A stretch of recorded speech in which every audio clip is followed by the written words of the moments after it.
The sun dipped below the horizon as Jane and Jack arrived at the charming little bed and breakfast nestled among the rolling hills of the countryside. The warm, inviting atmosphere was evident even before they stepped inside. Jane couldn't help but notice the way Jack's eyes lingered on her body as she ascended the creaky wooden stairs to their room. She could feel his gaze burning into her through the flimsy material of her dress. As they entered their cozy chamber, Jane knew that something was different about this trip.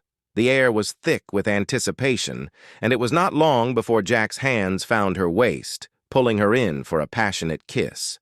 As the night fell outside, they lay entwined on their four-poster bed. Their bodies glistened with sweat from the heat of their intense lovemaking. Jane whispered into Jack's ear, her voice barely audible above the rustling of leaves and twigs outside their window. "Tell me about your fantasies," she breathed, her breath hot against his skin. "The things you've always wanted to do but never had the chance." Jack hesitated for a moment, the prospect of sharing these intimate desires with Jane making him momentarily shy. But as he gazed into her sultry eyes, he knew that there was nothing between them that they shouldn't share. "I've always wanted to tie someone up," he admitted, his voice husky and low, "and I know just what to do." As Jack tied Jane's hands together with a soft silk rope, her eyes filled with both anticipation and fear, he couldn't help but marvel at how perfectly they fit into this scenario. The way she squirmed under his touch, the way her skin turned the slightest shade of pink when her body was pressed against his, the way her heart raced in her chest.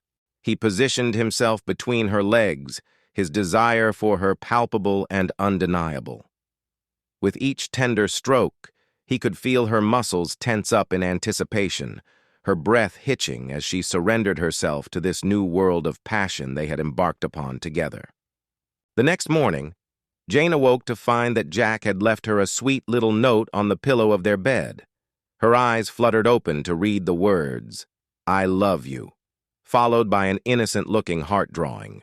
A smile broke across her face as she thought about how they were breaking all the rules of traditional relationships, traveling together, staying in quaint B&Bs, and now, this newfound element of bondage. This was their secret, and they reveled in it.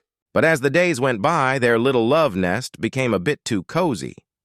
They were finding it difficult to keep things discreet from the innkeeper, who was beginning to suspect something unusual about their relationship. One day, while they were out on a stroll hand in hand, Jack whispered into Jane's ear, his voice low and serious, "We have to leave." Jane could see the sadness behind his eyes. They both knew that what they had started here would be impossible to continue in the real world.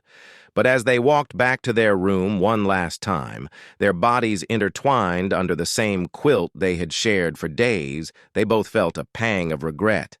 For them, this quaint little bed and breakfast was more than just a place to stay. It was where they had truly discovered each other. The end.